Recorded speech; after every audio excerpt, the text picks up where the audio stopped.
My husband abandoned me right after he found out I was pregnant with twins. I felt completely lost. But then, by chance, I came across an injured man on an empty road. I had no idea that meeting him would change my life forever. Hello, my name is Alina, and I'm a mechanic in Milan, Italy. Ever since I was a child, I've always loved tinkering with cars alongside my father. That's how I discovered my passion for engines and tools. Now, I work in a workshop in the city center, spending my days fixing cars and constantly learning more about mechanics. My life was going well until everything suddenly changed. A year ago, I met Victor, and we quickly fell in love. He was loving, caring, and I truly believed he was the man of my dreams. Everything seemed perfect until the day I found out I was pregnant. Not with one baby, but with twins. I was excited and nervous at the same time, eager to share the news with Victor. I woke up early that spring morning, nervous yet excited, as I had important news to tell Victor. We met at the cafe we always went to on Saturdays. I ordered tea and waited for him, feeling butterflies in my stomach. When he arrived, he smiled and kissed me on the forehead, but he soon noticed my serious expression. "Victor, I have something to tell you," I began, trying to stay calm. "I'm pregnant." He stayed silent for a few seconds, and I could see the surprise in his eyes. "With twins," I added, trying to smile. But Victor didn't smile back. His face turned pale, and he seemed lost in thought. "I need some time to think," he said suddenly, getting up from the table. "We'll talk later." I sat there alone, feeling a wave of fear and confusion wash over me. That night, I tried calling him several times, but he didn't answer. I spent hours staring at the ceiling, unable to sleep. What was going on? The next day, I went to his house, determined to understand what was happening. I knocked on the door several times until a woman opened it. She looked surprised and asked who I was. With my heart in my mouth, I explained that I was looking for Victor. "I'm his fiancé," she said calmly, showing a sparkling ring on her finger. My world collapsed at that moment. Victor, the man I loved and trusted, had been cheating on me all along. He had a fiancé and had never told me anything. I went home in shock, not knowing what to do. I felt lost and alone. I cried all night, imagining what it would be like to raise my children without their father. But in the midst of my pain, a familiar voice brought me some comfort. Ivana, my best friend, appeared at my door with a tight hug. "You are not alone," she said. "We'll get through this together." Ivana helped me find strength I didn't even know I had, and so I began to take the first steps to restart my life, knowing that despite everything, I needed to be strong for my babies. After the shock of discovering Victor's betrayal, I knew I needed to move forward. I couldn't just sit around crying over what had happened. Ivana was an angel during this time. She came to my house every day, bringing food, cheering me up, and most importantly, helping me find a new job. Ivana knew Natalia, the owner of a mechanical workshop in the city. She talked to Natalia and managed to schedule an interview for me. I was nervous, but I knew I needed this opportunity. On the morning of the interview, I dressed as best as I could and went to the workshop, trying to hide the fear I felt. When I arrived, Natalia greeted me with a smile. She was a strong and determined woman, and I knew I had to do my best to impress her. We talked for a while, and I told her about my experience as a mechanic. Natalia seemed to like what she heard, but I knew I had to prove my worth in practice. "You start tomorrow," she said, surprising me. I thanked her and Ivana, who was beside me, grinning from ear to ear. It was a relief to know I had gotten the job, but I also knew the real challenge was just beginning. On my first day of work, I arrived early and introduced myself to my new colleagues. They welcomed me well, but I could feel they were curious to see if I really knew what I was doing. I rolled up my sleeves and dove into the work, fixing cars and learning about the dynamics of the workshop. Each day was a new opportunity to show my skills and learn more. Natalia was demanding but fair, and little by little, I earned her trust. She taught me a lot and always challenged me to improve. It was tough at first, especially with the pregnancy, but I knew I needed to be strong. With each car I fixed, I felt a little more pride and confidence. I was building a new life, one step at a time, and gradually I realized that despite all the difficulties, I was capable of overcoming any challenge. The workshop became more than just a workplace. It was a place where I could rebuild myself, find strength, and believe in the future. And so, day by day, I was becoming not just a better mechanic, but also a stronger and more determined person. One evening, as I was heading home after a long day at the workshop, I saw something that made me stop. By the side of the road lay a man, clearly injured. My heart raced, and without thinking twice, I parked the car and ran to him. "Are you okay?" I asked, trying not to panic. He opened his eyes slowly and mumbled something I couldn't understand. He was hurt and needed urgent help. I knew I couldn't leave him there, so with some effort, I got him into my car and drove straight to the nearest hospital. When I arrived, the nurses rushed to help and took him inside. I waited anxiously in the waiting room, wondering who he was and what had happened. After some time, a nurse came to inform me that he was stable but needed to stay under observation. I sighed with relief, but knew I still had another battle to face. Because of the rescue, I arrived late at work, and Natalia, my boss, was not happy. She called me for a conversation as soon as I got back to the workshop. "Alina, we can't afford delays," she said, visibly irritated. "I understand you wanted to help, but we need commitment here." I tried to explain the situation, but Natalia was adamant. She penalized me with a pay cut for that day. I left the workshop with a heavy heart, feeling that even though I had done the right thing, I was being punished. That night, while trying to relax and forget the difficult day, I heard a knock on the door. I opened it and saw an older man, elegantly dressed, with a worried look on his face. "Are you Alina?" he asked. "I am Anton's father, the man you saved. I came to thank you personally." He handed me an envelope with money, insisting I accept it as a sign of gratitude. Reluctantly, I accepted but asked about Anton's condition. Then he told me something frightening. Anton had been kidnapped and was being kept sedated against his will. I was shocked. How could someone do that, and why? Anton's father thanked me again and left, leaving me with a whirlwind of thoughts. I knew I couldn't just forget what had happened. Anton needed help, and I was determined to find out more about this story. After learning about Anton's terrible situation, I was disturbed. I couldn't stop thinking about him, alone and sedated in the hospital. The next day, I went to visit him. When I arrived, I met a nurse named Vera, who seemed like a good and trustworthy person. "Hi, I'm Alina," I said, trying to stay calm. "I'm here to see Anton. He was brought in yesterday." Vera looked at me with concern and led me to Anton's room. He was lying in bed, still unconscious. "He's sedated," Vera explained. "But there's something strange about all this. The dosage is too high for a simple injury." I felt a chill down my spine. His father told me Anton was kidnapped. I confessed to her. "Someone is keeping him like this on purpose." Vera was shocked, but after a moment of silence, she nodded. "We need to get him out of here," she said decisively. "But we need to be careful." We spent the rest of the day planning the rescue. I was nervous, but I knew it needed to be done. That night, we returned to the hospital. Vera managed to turn off the monitors and get Anton out of bed without attracting attention. Carefully, we took him to my car and placed him in the back seat. We drove in silence, our nerves on edge. Finally, we arrived at my house, where I had prepared a room for Anton. He was still unconscious, but Vera promised the sedation would wear off soon. I thanked her from the bottom of my heart, knowing that without her help, this wouldn't have been possible. The next day, Anton began to wake up. He was confused and weak, but he could talk. "Where am I?" he asked in a hoarse voice. "You're safe," I told him. "I'm Alina. I found you by the side of the road and later discovered what was happening. You were kidnapped." Anton's eyes filled with tears. "It was Ivan," he whispered. "My guardian. He wants my inheritance." I couldn't believe Ivan's wickedness.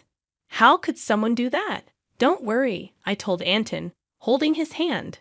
"We'll sort this out. You are not alone anymore." Anton seemed relieved, but I knew the fight was just beginning. With Vera's help and the support of Anton's father, we began gathering evidence against Ivan. It was dangerous, but I was determined to bring justice. Every day, Anton recovered a little more. Slowly, we grew closer, sharing our stories and fears. I had never met anyone like him, and despite everything, I felt that something good could come from this terrible situation. Rescuing Anton was just the beginning. Now we needed to face the real threat, Ivan. We couldn't let him get away with what he had done. With Anton slowly recovering, I knew every day was precious to gather evidence against his guardian. Vera, the nurse who helped us get Anton out of the hospital, continued to be a valuable ally. She started looking for documents and medical records that proved what Ivan had done. Meanwhile, Anton's father used his influence to open an official investigation.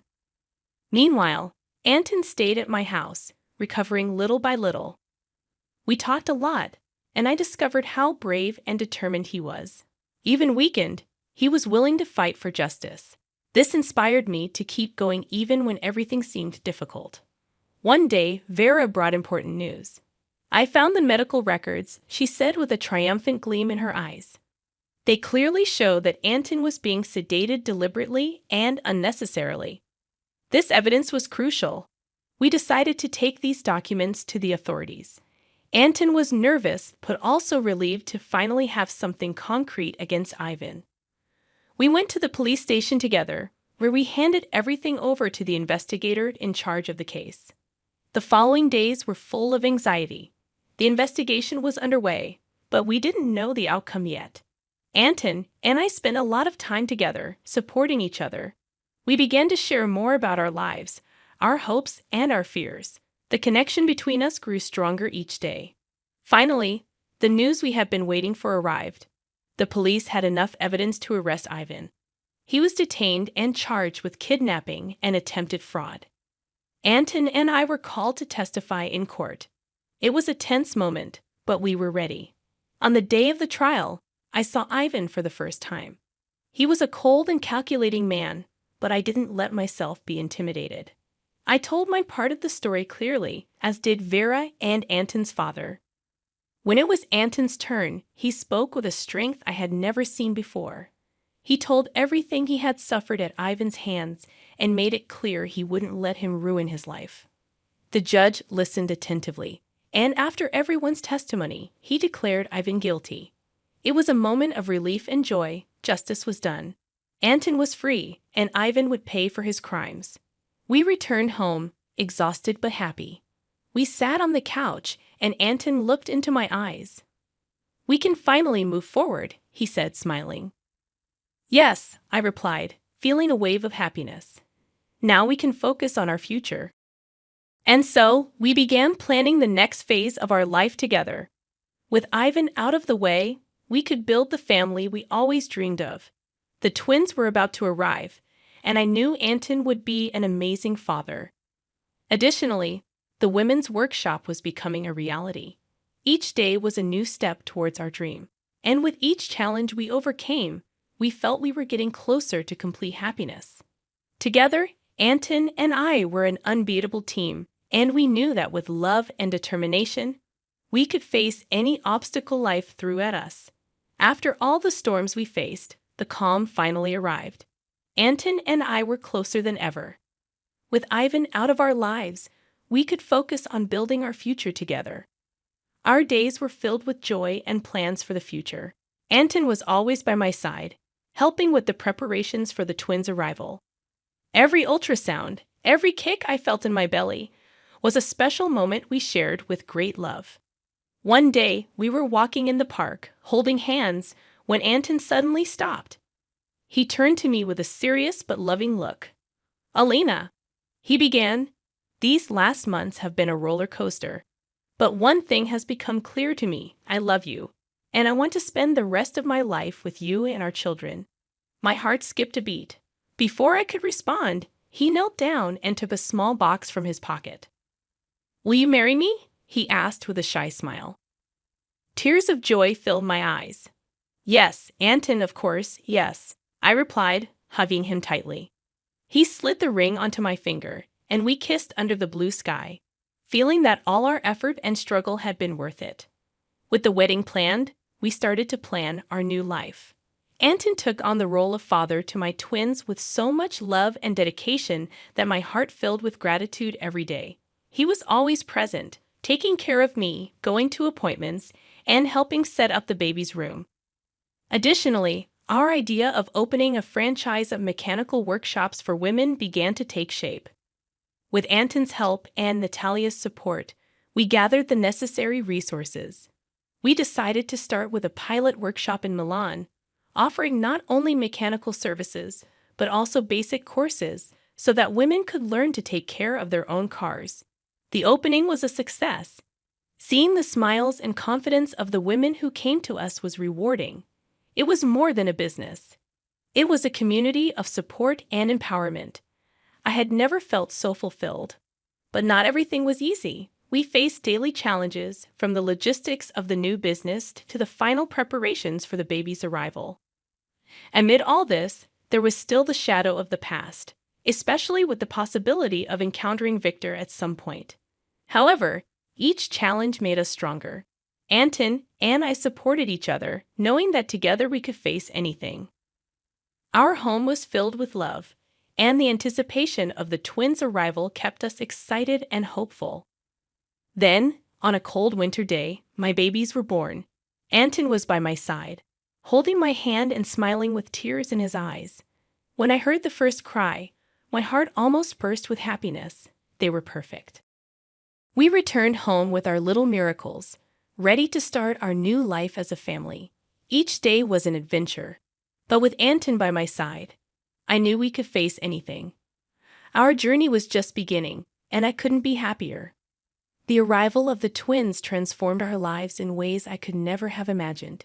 Each day was a mix of joy and challenges.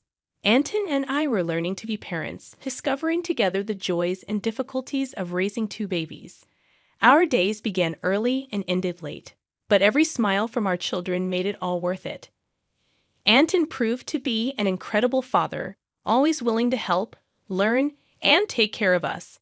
His support was crucial, and our connection grew even stronger. The women's workshop was also thriving. We received many clients, and the courses we offered were a success. Seeing the confidence grow in the eyes of the women we served was gratifying.